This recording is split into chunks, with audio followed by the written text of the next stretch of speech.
Welcome to Queen of the Yard, hosted by the two dopest ACs on the planet. I'm Tracee Lauren, a former high school homecoming queen. And I'm Stacey L. Holman, a former Miss Dillard University. You just had to show me up. Well, Tracee, your high school crown is cute, but this podcast is all about the HBCU campus queens, the drama, the magic, and the mission to reign the yard by any means necessary. Well, all right then. Let's get into it.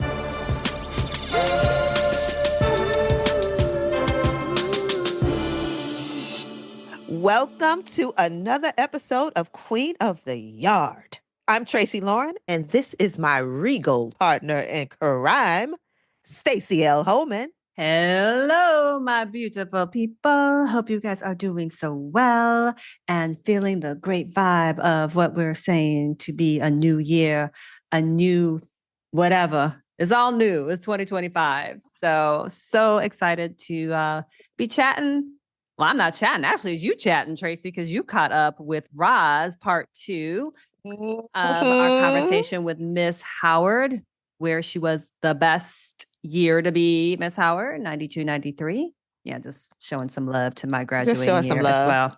Yes, showing some love. You know, the people in them, they have some questions about Roz's reign after we had our first convo. You know, we likes to get all the tea. So I said, Hey, Roz, let's chat again. And she was like, all right, let's do it.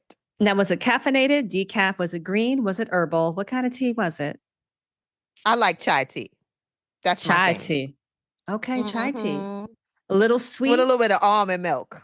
Almond milk. Okay. All right. For all those lactose intolerant folks.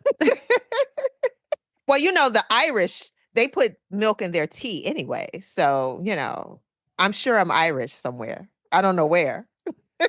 Is that why your eyes are green? Is that your Irish? I know I'm Nigerian because my grandmother is 69% Nigerian. So, actually, my dad is 33% Nigerian, and he actually has accepted that. He was really mad when he found out. And my brother confirmed it when he found out that he was 33% Nigerian. So love to all the Nigerians. And if you're a Nigerian queen that went to an HBCU, we would love to hear from you. In fact, that's right. If your queen was ran the yard, let us know. And we would love to look her up. Yeah. And chat with her. Let us know. But you know what? Before we get into our little chitty chat with Roz, well, before I get into it, because you weren't there, Stacey. I wasn't there. No, you weren't. I was not present. But you were not present. We sent you off somewhere so we could talk about you behind your back.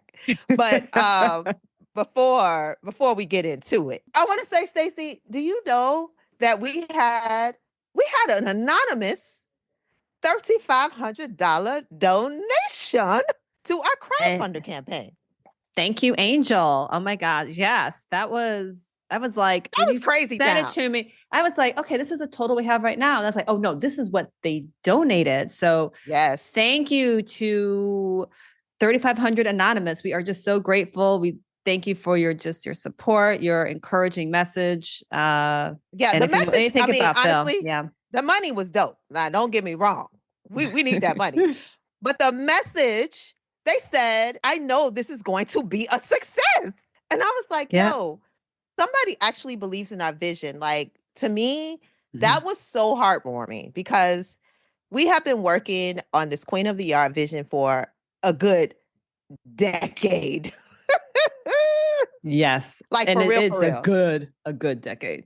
It's a good decade. And so to have someone say that to us means a lot. I mean, we've had a lot of great kind words and prayers and all that. And we love them. And some great donations too.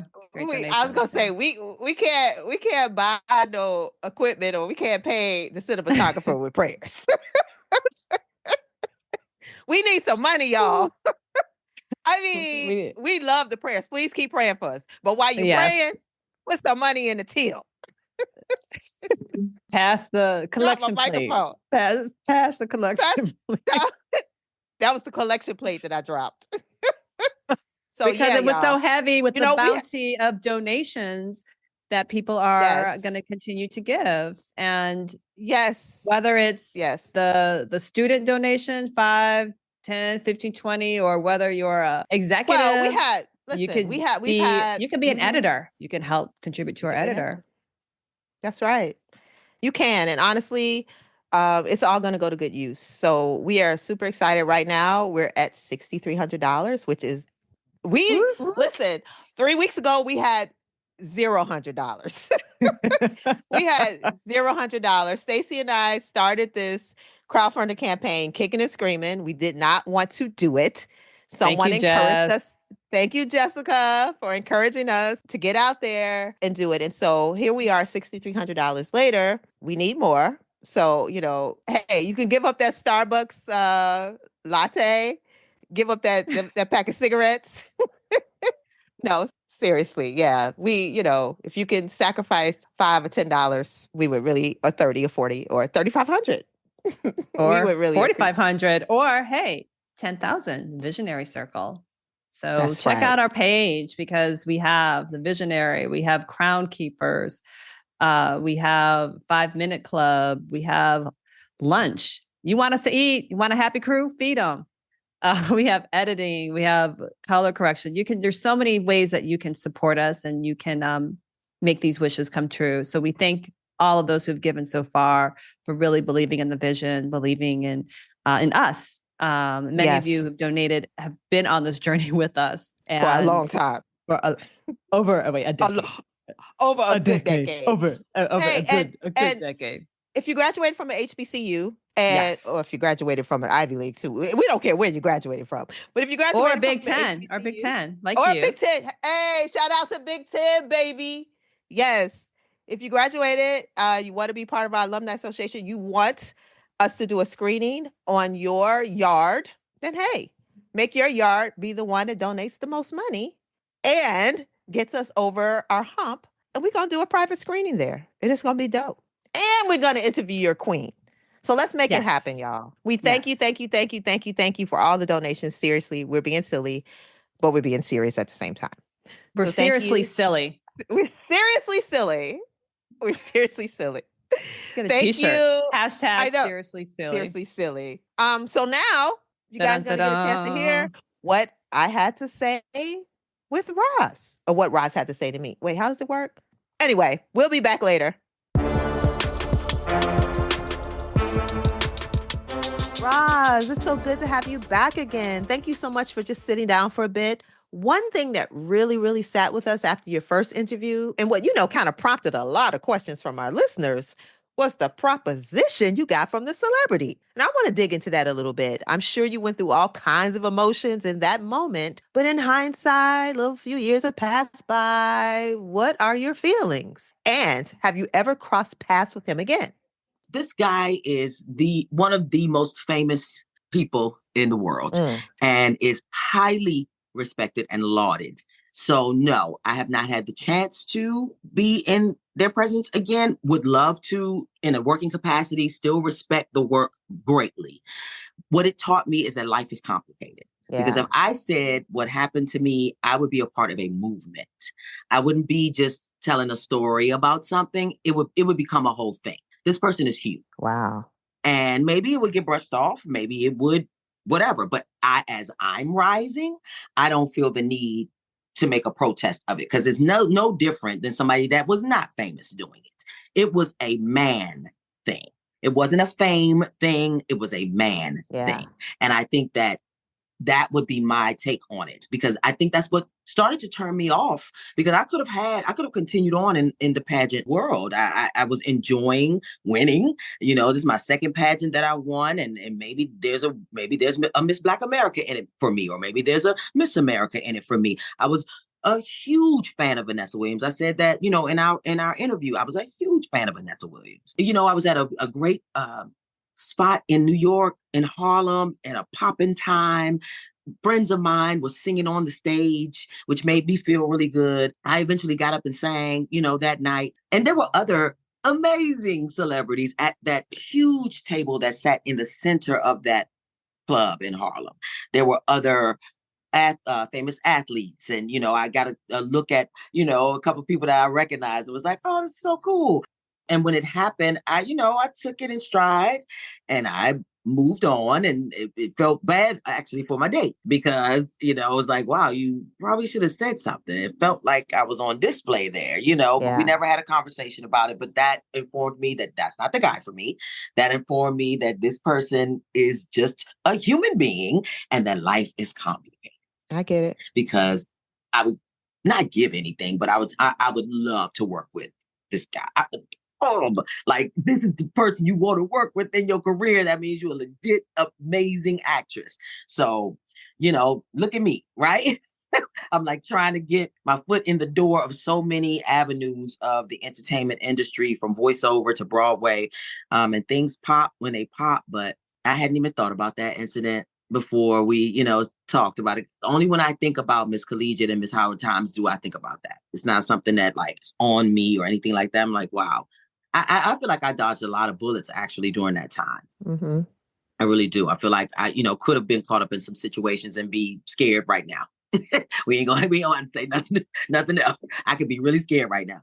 But thank God I didn't. I just had a different path. And so I chalked that one up to just being like, okay, that was unfortunate. That it kind of hurt my heart because, you put somebody on a pedestal that's amazing and you get objectified and it goes, oh man, you just like everybody else, so it was one of those, it was one of those situations. Yeah. I mean, that had to have been disappointing for you. So you never saw this celebrity again in a personal capacity or any capacity? Hadn't had the opportunity to be in the same room since. When you see this person, how do you feel about him? Like when you see him in movies or whatever, what are you thinking? One of my favorite all-time performers. One of my favorite. Love their work. We'll never stop loving their work. It's very complicated. It is complicated. That stuff is not black and white. I think a recent show that deals with that, I felt like in a good way, dealt with all the complexities of it, is The Morning Show, season 1 of The Morning Show. Oh, wow. Did you ever see season 1 of The Morning Show? Mm-mm. So season 1 of The Morning Show goes deeper further, fortunately, than where you were with this.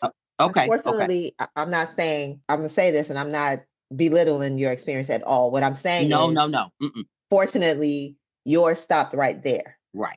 At that event and da-da-da. But The Morning Show, there was actually sex involved. Oh, wow. And he didn't see it as rape. And I see why he didn't see it as rape. It's like you said before, it's complicated. And it wasn't that black and white, but it was definitely a power structure thing. And she was his subordinate. And so I felt like that season 1 dealt with that topic. Ultimately, he was wrong. I'm not sure. But he didn't even understand how he was wrong. Yeah. Anyway. Yeah. So I understand because that's just because of the way that we have set it up. And I mean, society has set it up in that way. That's why he didn't know what he did was wrong. Sure. So you talked about there were some issues in the A building at Howard. I'm assuming that's one of the dorms? Is that it's the administration building? It's where you go to get your student ID and you go to get your transcripts and you do all of your business to pay your tuition and to pay for your, that kind of stuff. It's the administration building. So that building is kind of ominous because you want everything to be on track. People have left that building crying because maybe one thing wasn't in place. So now you can't start your classes or you didn't have, that kind of thing. So it can be tense in there. And I experienced a little bit of both. Some caring, lovely people only wanted to help, and some people that were burnt out. Yeah. And so they couldn't help because they were in a kind of a robotic thing of I'm just at work and this is just my job and don't get on my nerves kind of thing, very not engaging. Because what a young student, especially a freshman, is going to need is going to be that care and nurturing. And that's what I was hearing about in HBCU. So I needed to see that so that I understand what you're saying, especially coming from a family that didn't have that. So going to this school, I quickly saw who was that and who was not that. So this particular incident, people were upset with their records being botched or, things not being in line and things not coming through, like funds and things that needed to be pushed through because it was like the DMV of the school. You know what I'm saying? Like, I need my stuff, man. Why is it not happening? And ironically, Chadwick Boseman did a similar protest when there was things going on within the College of Fine Arts, then the school division of fine arts, that he wanted the name changed back so that we could have our BFA. And, it was just a big thing. And he staged a protest and took over the A building. Okay, Chadwick. And he almost got expelled. Wow.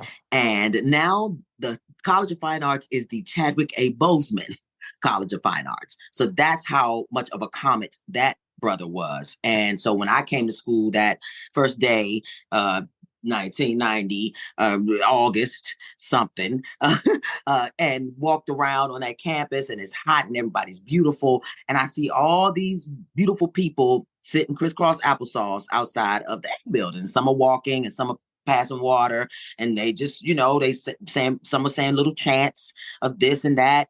And I'm like, what's going on? It's a protest. Now, I'm an actor, so I done seen every movie you can think about that has this kind of a scene in it. I done seen the School Days, and I done seen the all of that. So I'm like excited about to be a part of this. We just were in the Punch Out, which is the hangout spot, singing, I'm so glad I go to Howard U. Now I come out and we in front of the A building, and it's like a takeover. Wow. So I go to the payphone because it was 1990, and I call my grandma. And I say, Grandma, it's the first day of school and it's a protest. They sitting outside, blah, blah, blah, blah. She said, you better protest in that building and go to class. I don't know what you're talking about. We're not paying all this money for you to be protesting. You better protest the class. I said, okay, yes, ma'am. And I got the phone and I went to class. So, and that was really my experience at Howard, because as an actor, I was never available for homecoming or parties or things like that. All of that conflicted with my schedule. So I think that's how I stayed out of trouble too, because I was always at rehearsal. I was always having to be on stage. I was the event that people were coming to participate in. And so other events just kind of passed us by. And, our teachers were very, strict and wanted us to have discipline. So they were like, what do you need to go to a party for? You need to learn these lines. Oh, do you really want to be an actor, or you just over here playing? Like, they talked to us straight up. They were not, giving us a sugarcoat. Now with certain rules in place and the way that school works, you can't really talk to kids like that anymore. That's hard. Yeah. You know what I'm saying? That's really hard. So yeah, that A building experience for me was, let me know that I was in a very special place where this kind of thing could exist, that we could express ourselves. Nobody was pinning us down on the ground. There were no security standing over top of us yelling with sticks or anything like that. It was a peaceful protest. What needed to get accomplished got accomplished. I could not physically participate, but I was with them. I was like, yeah, let's get these records straight while I was in class. But, it shows you how the world works. I think that was my first. I just feel like my whole college experience was so charmed because I got to see the world from so many different sides. And I think that Miss Howard was a huge part of that. It put me in a position to kind of look, as opposed to being in and trying to figure out whatever. I could just kind of step back and say, okay, I can help you this way. Okay, I don't think I can help you. Okay, well, I can help you this way. Okay, come on, let's go. It just made me feel like I was more accessible to do more good, with Miss Howard, even with the controversy, even with the conflict of pageant queens at the time. This is the 90s, having a reputation. I'm pretty sure the Mike Tyson case was circulating at this time during one of my reigns, either me, Miss Howard, or Miss Collegiate, or giving back the crown for Miss Collegiate. And so pageant queens are having a negative connotation of being gold diggers and wanting to trap men. And then we have another, I'm not going to name her, she's a dear friend of mine from Howard that did Miss America and got into a similar scandal, was on Geraldo. Okay. And, all these things. I'm like, Geraldo, that's back in the day. That's the 90s, baby. But it was a tabloid situation with a pageant queen. She just happened to be from Howard. And so, now people go, oh, Miss Howard. Really? Oh, mm-hmm. So now it becomes a thing of, prove that you are not like them. Prove that you are a woman of substance. Prove that you do have a brain. That's what I'm saying to myself. I can't say what nobody else was, thinking in their mind. To me, that's what I felt that was saying. Prove yourself, and so I got into a people-pleasing, pattern with that. I have to be on point. I have to be on time. I have to, and all these things are good, but not at the expense of, because I think people are going to think less of me if I'm, you know what I mean? That kind of thing. So that A building, great experience. Great experience. Wow, that you just gave me that's a whole lot. I did not know that Chadwick was involved in a protest of Oh, sorts. yes. Very famous. Okay. We love him for it. So we love him for it. And that yes, now he has a show name. I mean, a whole school named after him. Old So school. that's Yeah, amazing. it is. So how old were you when you booked your first Broadway tour? And what was the tour? It would be Dreamgirls, the national tour that went out in 1997. I was 27. And this tour was supposed to, continue and go on and be in a Broadway theater in New York. It was one of the best experiences of my life and one of the most devastating. I experienced some vocal trauma during the run and had to leave the tour, and it played out just like Dreamgirls. I walked into the backstage and saw the actress that was replacing me being fitted for her wig. Wow. Many of the cast members knew that I was leaving before I knew that I was leaving, so what they were demoting me, basically. They were going to offer me a lesser role as the standby. And that was offered to me. But at the time, my voice was so shredded. I was like, you know what? I'm going to go home. And I'm going to rest and, get some vocal therapy and get back on my feet. And I'll live after Dreamgirls. And then the show closed within a month after I left. It didn't even get to where they thought it was going to get to. So I was like, see, I made the right choice. You know what I mean? And I carried that for years. Actually, I did. I carried that for years. When I got Tina, I got to go back to some of the same theaters that I was at in Dreamgirls and got to see my name on the wall and duplicate pictures in the same spot. Like, you did not lose. You did not fail. You just moved on. You just continued to work. And here you are. Look at this, and then people recognize me. I remember you dressers that have been in the business for 35 years backstage in wardrobe, making an impact on people. So yeah, that was the first one. And I was late. In my opinion, I felt like that was late for me, 27. I'm supposed to be at 25. I'm supposed to be on Broadway. But I was happy that it happened because I was like, phew, now I can relax. I don't, but I still want to get in a Broadway house and do a show in New York on Broadway. The tours are great. They're lovely. You get to go all over the country. Yeah, I want to be in a Broadway house in New York. You'll get it. You're going to get on Broadway. Now, when we first spoke, you had just auditioned for a new gig. How'd that turn out for you? I don't think I booked it. I think Okay. so something tells me I know who got cast. I know the director personally, so something tells me I know which direction they went in. I don't think I was quite old enough for it. We'll move on to the next one. Right. I mean, I'm already booked. Booked through March, so I'm really, really happy. Okay. So, and that came at the best possible of time. What show are you working on through March? So I'll be in Arizona at the Arizona Theater Company doing Blues in the Night. And it's two beautiful theaters, one in Tempe and one in Tucson. And they're like 500 or 600 seat theaters, beautiful, beautiful space. And, just one of those really cushy regional theater gigs that you kind of like to settle into. And it's a great show with a lot of good blues and a funny character that gets to be sexy. And, it's that kind of gig. And I'm working with legends like Billy McDaniel, who played the original Ain't Misbehaving on Broadway, is the musical director. So I'm working with legends. So I'm like I said, I'm like, because at first I was like, oh, okay, where's the work? Where's the work? And then it's just like, here you go. And it's just like individual gigs. And now this gig, and I just signed with these new managers, getting ready to go to LA Friday. It's a lot. Like, stuff is just happening. So it's just exciting right now. When do you start rehearsals? We start rehearsal December 31st. Okay, cool. Way to start the new year. Exactly. All right. You talked a lot about the socioeconomic factors and the expense of running a campaign, wardrobe being one of the biggest expenses. So how much did your dress cost? For my Miss Collegiate gown, I paid $200 at an Indian boutique in Prince George's County, Maryland. And Miss Grambling, however, had a sponsor, and her gown was upwards of $10,000. Oh, right. Oh, so okay. I wouldn't have been able to afford it. Yeah, exactly. I mean, even my Miss Howard gown was a pricey gown. It wasn't $10,000. That was probably $3,000, but it was donated. It wasn't, I didn't have to pay. I wore it and took it back, what I mean, kind of thing. But that dress that I bought from that Indian store was $200. And that was so wild because you know what? It was more so about the shape that I was in, I think, that it didn't matter. And now I understand that, having gotten older, that, when you go back and forth, up and down with your size and everything, when you're a certain size, you can pretty much wear what you want to wear. And I was very fortunate to be able to just slip that dress on. It fit, it worked. And I used my summer job money to get that dress, because I had a summer job from the time I was 14 until I was 21. No, I think I went even up into maybe 24, because I think it goes the adult section of the Marion Barry Summer Youth Employment Program. Go from age 17 to 24 for the adult component of it. From 14 to 18. Yeah. So it's 14 to 18 for the kids and 18 to 24 for the adults. So I did that all the way up through college. So I think I used my little check from my summer job to get that dress, because I don't think I was in a show at the time. Listen, people want to talk about why folks went so hard for Marion Barry. That's why.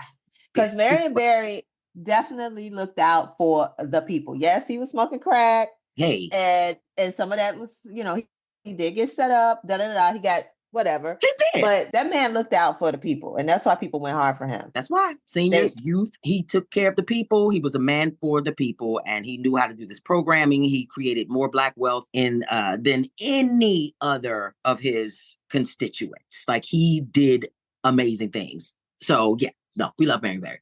We have a street name after him. Yes, we do. No, we love Marion Barry without the crack pipe. Yeah. But he did a lot of great things. And so it's a good study in. It's opposite of what somebody else we know, like that people think he's going to do something. He's not. Marion Barry was actually doing something. And yes, he did get caught up in some criminal activity because of his addiction, but he literally was doing things. Right. I know that. And I wasn't living nowhere near Washington, D.C. Absolutely. So I kind of want to revisit the haters. We always like to call out the haters that boycotted I believe it was your ceremony after Miss Collegiate African American. So the morning after my winning the Miss Collegiate African American pageant, there was supposed to be a ceremony for me on the beach. All of the other contestants were supposed to come and dress in white. There was supposed to be a ceremony where we kind of took some African traditions of the pouring of the water, the libation, and a prayer, and then everybody could go on with their day. But just to say we support you and we're so glad, kind of thing. Well, I get down there at 6 a.m., which was the time that everyone was supposed to be there, and myself and one of the 54 other contestants came. Wow. Yeah. She's a very lovely young woman. But I do remember getting messages from Miss Wilberforce and 2 other queens apologizing for not coming. Because what happens is peer pressure, right? They wanted to come, but then they were pressured from the other queens. Don't go down there, kind of thing. You don't need to go down there. She already won. What we need all this for, kind of thing. Don't you? She's supposed to love the Lord. And we down there doing rituals, and they try to make it a religious thing. They try to make it a spiritual, because it was a lot, But that helped me pay my tuition for my senior year, which I did not know, how that was going to happen. So I wasn't sad, and I was grateful to the one young lady that did show up, and grateful to the person from the pageant who wanted to even do that for me. I thought that was really beautiful for her to do that. Yeah, I just moved on and went about the day. But I did get, like I said, I did get those messages from those other queens, maybe 4 apologizing. But, I know the pressure of trying to fit in and, the whole thing. And it was big hoopla backstage when I ended up in the top 8. One young lady literally packed her things and left. And the pageant wasn't even over yet. She was just like, as soon as she heard my name in the top 8. So, just imagine if my name wasn't in the top 8. What would her reaction have been? Would she have become the complete devil and said, good, I knew you wasn't gonna make, what I'm saying? What would have happened? Or would she have been like, oh my God? I don't know. I don't know. When people have that kind of visceral reaction to something that I don't really think, it was important to me, don't get me wrong, at the time. But this ain't brain surgery. Yeah. You know what I'm saying? So why is it that visceral a reaction like that? So something deep down. And for me, like I said, pageants weren't about my self-esteem. It wasn't about that. For me, it was just about a way to expand my territory. Like, I was reaching people, and I didn't realize, especially once I started to go on tour and go to the different HBCUs. Once I got on that tour, man, the connections that I made, they had me at elementary schools, radio stations, all kinds of events, store openings. It was great to be able to call home and tell people, okay, well, I'm in Winston-Salem this week, and we over here, I didn't have a thing, at the time. We didn't have social media, so I was calling people, telling them. And some of my friends from back then, they still remember that. I remember that time you told me about, and meeting the mayors of the towns and things like that. So that one incident of those young ladies not showing up, like I said, another reality check. Realize, who's really on your side and who's not. And then, like I said, things are complicated because how would I have behaved? Like I said, my prayer from the beginning was, let me be gracious if I don't win. I don't know. Maybe that's just how I'm wired. So yeah, but it was kind of sad, when you think about it. It's just like, man, the opportunity for that bonding, because that, lasts a lifetime. Oh man. Well, listen, they missed out. But our brains, to be fair, are still forming until I think like 25 years old. And, society has made us competitive, especially women. And so, like you said, it's the peer pressure and everything just piling on. So it was kind of sad that they didn't attend your ceremony, but I get it at that age. And I'm glad those other girls reached out to you. That was cool. So after your Miss Collegiate African American victory, you pretty much hung up the tiara. Why? I never did another pageant after Miss Collegiate African American because I was a little bit older at the time when Miss Collegiate, giving back the crown. It was 1995. I was 25 years old. And this is not, you're not digging into anything. I became pregnant and I was not able to keep the baby. And my life changed. And I decided that it was more important for me to have a good life and to pursue, my actual dreams of, Broadway and I'm still teaching and I'm still trying to grow and everything. And it just grew me up. Mm-hmm. And then soon after that, seeing the other scandals happen with the Mike Tyson and with the other young lady from Howard, I was like, yeah, I don't want to be in this world. I really don't. I don't care about it as much as I do care about being on stage and being in the presence of other artists and creating, and that I don't care about it like that. And there were other things that there were other things that happened as a result of Miss Collegiate that were a turn off, because it was not just a pageant. It was also a television show, which had a whole other component where I am interacting with people. And, that was the entertainment industry. So it's more than just a pageant. And so I'm interacting with people. I'm starting to see horns, Wow. I like to call it, when people start to show their, their real selves and how desperate they are for fame or fortune, that they will step over you or misuse you or, proposition you to get whatever boost of power they need to move forward. I saw way too much of that right after Miss Collegiate.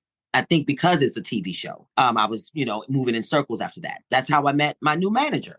She was, at the time, she was, she still is an actor.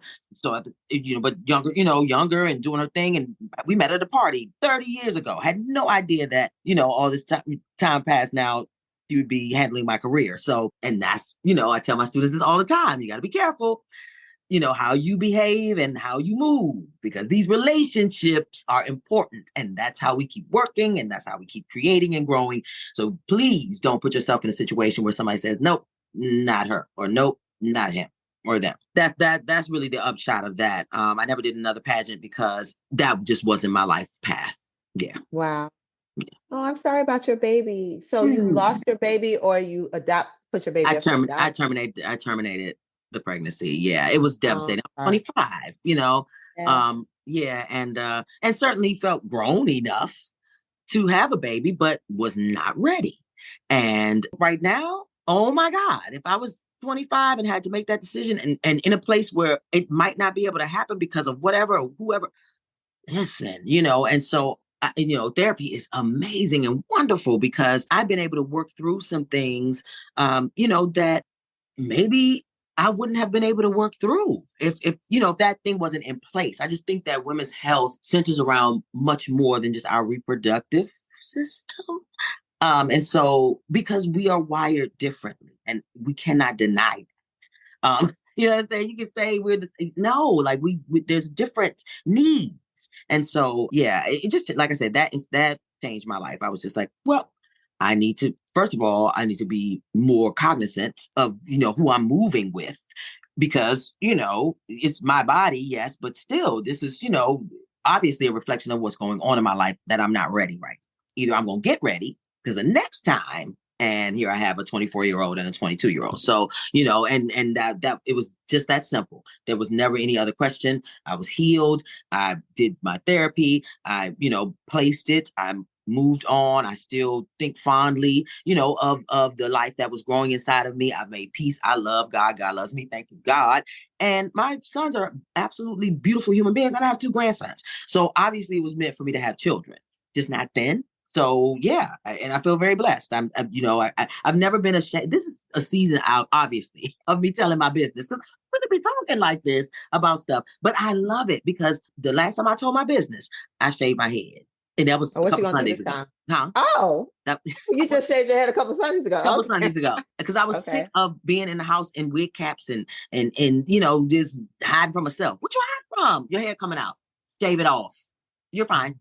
You're fine. But it took me a year of trying to grow that little piece in the top. What you doing? That thing out of here. So, and stop worrying about that. Get you some cute earrings, beat your face, and keep on pushing. So, in a lot of ways, I feel like my pageant experience, the unique experience that I had, being the one that was kind of cast aside, being the one that was kind of not really, everybody didn't get with, helped me to be stronger in these situations where I just got to make a decision. Okay. And God got me. Let's go. So yeah, and just being able to look back now, and then the respect that we have for each other. The homegoing service for our friend from Howard. Miss Teapot. Seeing my other pageant queens there, and us greeting each other as Miss Howard. Like that's what it's all about. Nobody has that but us, and it just makes us feel really, really, really special. So well, you are special, and I thank you for sharing I thank you for being open and honest and just vulnerable to share. You never know. absolutely. That was something. It was something I did not expect most of that. And I really was just grateful for her just opening up, because when you share that part of yourself, and especially when you open yourself up to the public and you open yourself up to all kinds of wacky criticism, because everybody on the internet is perfect, obviously. Oh, very perfect. They always so got something to say. perfect. So perfect. Everyone's got an opinion. Everybody's got an opinion. And so she was just really, I just didn't expect it. And so that was what was so pleasant about it. And she wasn't like, she didn't put any disclaimers on it like, oh, don't edit that out. She was like, no, like, run with it. Just being vulnerable, being open, and why she was Miss Howard, and just the poise, the grace in telling her stories, the hard stories, the hater stories, all of it. So I just am really grateful. Thank you so much, Roz. I really appreciate just you talking to us twice. And just, I look forward to just keeping up and seeing what she'll be up to next. And I'll be looking for her name on the bright lights of Broadway, folks. Yes. So, before we sign off, guys, don't forget to be a cutie. Like, follow, subscribe to our channels on YouTube, TikTok, and Instagram at Queen of the Yard TV, on Facebook at Queen of the Yard, and on Black Twitter at _Queen of the Yard. Be a hero. Support our crowdfunding campaign to make Queen of the Yard a hit TV series at crowdfunder.com/Queen of the Yard. and be sure to tune into our next episode, because we are family. That's all we can sing before they start asking us for our crowdfunder money. license. Exactly. We are so excited to talk to some queens of an amazing family, the Johnsons. Get ready, Rattlers. It's something about those Johnsons, because we talked to another family of Johnsons.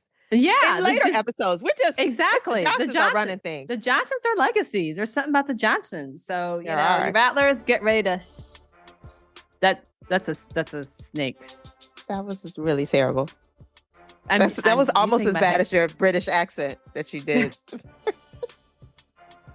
Anyways. Well, let us hear your Rattlers, but most importantly, be sure to tune in. We're really excited to talk about this amazing, amazing family. And until then, I'm Tracee Lauren.